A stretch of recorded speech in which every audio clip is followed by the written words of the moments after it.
Sacral element was very much kept hidden because in the age of the Leo experimentation that started, humanity was going into the experimentation of the patriarchal society, the centralized power, the power struggles, the control over a lot of the slavery, the theme of slavery, the colonization history, and all of that.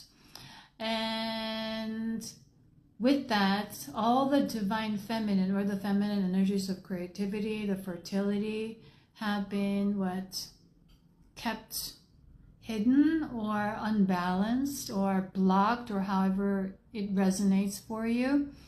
That we basically lived in the age of lack, age of limitation. I mean, some people could have had a very rich life, or meaning you could have been in a past life, you had your own business, made a lot of money, but there were still issues with the sacral. That's linked.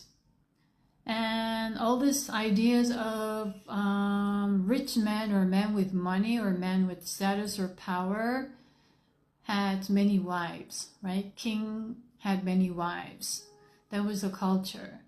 And all these wives, they experience a lot of suffering, right? And jealousies and, so-called cat fights, right? Competing with other women, and also scheming, manipulation to win over the husbands who's not giving you the attention, love, or care, or if, that.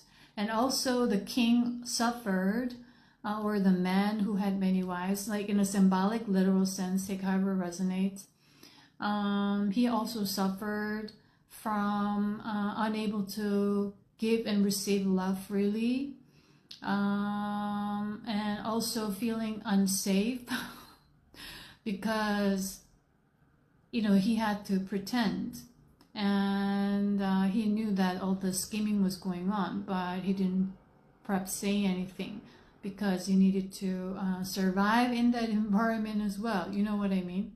So it goes back and forth, that experiment created the divine, feminine wounds, but also it started with the wounded masculine and all these dynamics, basically representing the duality nature of reality that we were experimenting with in history, in humanity.